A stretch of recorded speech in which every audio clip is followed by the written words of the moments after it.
kongsikan pula kepada anda bagaimana mereka ini menggunakan kaedah menanam hidroponik ataupun hanya menggunakan air baja, nutrien sahaja, tidak ada tanah tapi masih lagi boleh menjayakan tanaman mereka. Kita nak mendekati seorang remaja dan juga bapanya ini mendapat perhatian media kerana mereka kongsikan bagaimana minat mendalam tentang tanaman hidroponik ini boleh membuahkan hasil sehingga mempunyai perniagaan sampingan yang lain pula, menyediakan idioponics untuk mereka yang minat menanam. Okey, jadi ayo kita bersama dengan Encik Sarbi Matnah, ayahnya, dan juga Muhammad Benyamin Sabri. Assalamualaikum. Waalaikumsalam. Waalaikumsalam. Apa khabar kalian berdua? Sihat? Sihat, Alhamdulillah. Alhamdulillah sihat. Alhamdulillah. Okey, kita nak juga tanya sebab kita dah tahu tentang adanya idioponics ni, minat tentang hidroponik, tapi mungkin Encik Sabri boleh kongsikan bagaimana mulanya tanaman hidroponik menjadi pilihan kalian berdua. Silakan. Okey, pertama sekali terima kasih kerana menjemput kami bersiaran pada pagi ini. Sama. Hidroponik ini adalah satu jenama yang kami cipta. Okey, saya sebenarnya seorang guru pendidikan khas. Okey. Jadi salah satu bidang pengajaran saya di sekolah adalah pertanian. Okay. Jadi saya banyak melibatkan diri dalam perkebunan, mula berjenak dengan hidroponik. Kemudian aktiviti saya itu menjadi ikutan pada anak saya ni. Okey, anaknya minat, Benyamin minat masa PKP ni lah kan, mula minat sebab ada masa terluang, betul? Atau sebelum ni lagi? Bukan. Saya mula minat ke usia saya 11 tahun. Okey, sekarang awak berusia? 14 tahun. 14 tahun. Jadi apa setakat ini perkembangan tanaman hidroponik yang dah ditanam? Sebanyak mana tanaman, pelbagai jenis, kabarnya boleh kongsikan? Antara tanaman yang saya sudah tanam, antaranya Berdaun lah. tanaman berdaun lah. Okey. Saya difahamkan lah macam kalau contoh tanaman hidroponik ni, kalau berdaun dengan yang ada contohnya cili dan sebagainya, dia ada pendekatan yang berbeza walaupun kaedah yang sama. Mungkin boleh kongsikan lah sedikit kalau kita ni nak mula sebagai newbie orang kata tentang tanaman hidroponik ni, apa yang kita perlu lakukan? Okey, hidroponik ni sebenarnya mudah kalau kita dalami, kita faham prinsip dia. Jadi mudah untuk sesiapa saja yang baru nak mencuba. Jadi kalau untuk sayuran berdaun ni biasanya kita gunakan bekas yang kecil, kita panggil net pot. Net pot pasu kecil tu ya. Jadi satu pasu kecil tu boleh membuatkan satu pokok sayur. Okey. Dalam masa yang sama kita juga ada menghasilkan pasu besar.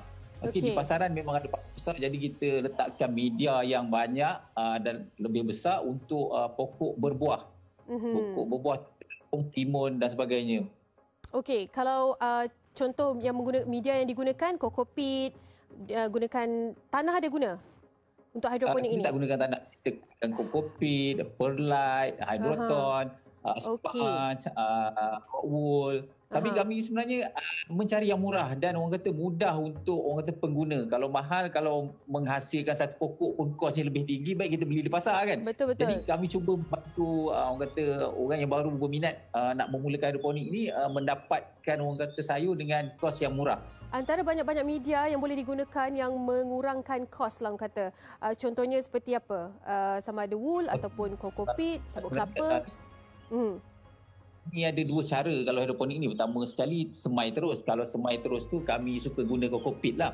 Kemudian kalau satu lagi caranya adalah kita transfer. Kita semai tempat lain, kemudian kita cabut satu persatu, kita balut dengan span aquarium lah. Terutamanya kami suka guna span aquarium.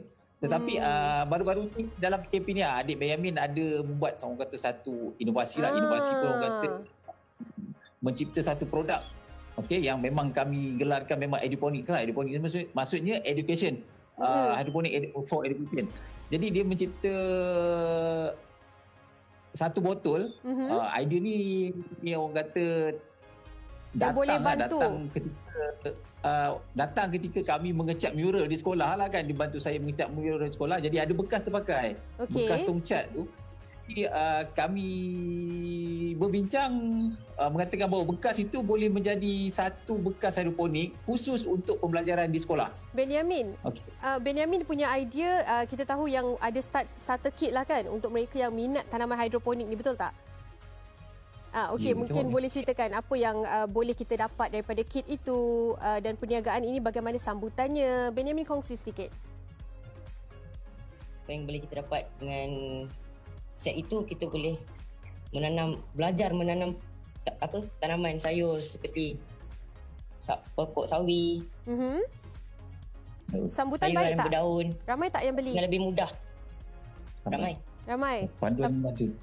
Ada buku panduan semualah.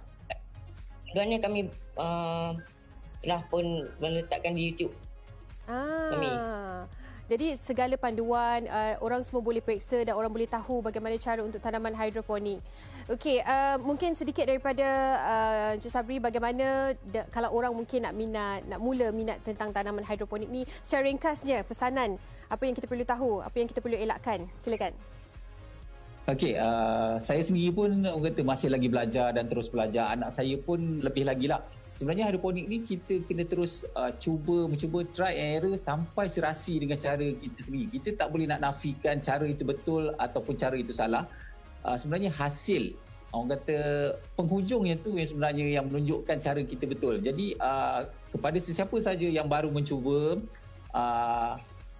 tak kisah betul atau salah, kita kena terus mencuba. Dan insyaAllah kami sebenarnya banyak berkongsi ilmu, pengetahuan sedikit kami di laman Facebook kami, di Instagram kami. Jadi boleh ikuti Facebook kami, Eduponics. Mudah je, EDUPONIX. Jadi kami Benyamin selalu menyediakan video untuk perkongsian. Okey, itu dia. Terima kasih banyak-banyak Encik Sabri dan juga Benyamin.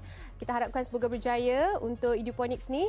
Terima kasih ya. Ya, terima kasih. Okey, Assalamualaikum. Waalaikumsalam. Jaga diri kalian. Okey, kepada anda semua kalau mungkin nak ikuti mereka, boleh pergi ke Facebook seperti yang dikabarkan tadi, Eduponics. Pelbagai perkongsian dan juga tips-tips bagaimana untuk memulakan tanaman hidroponik. Boleh cuba di rumah. Mungkin senang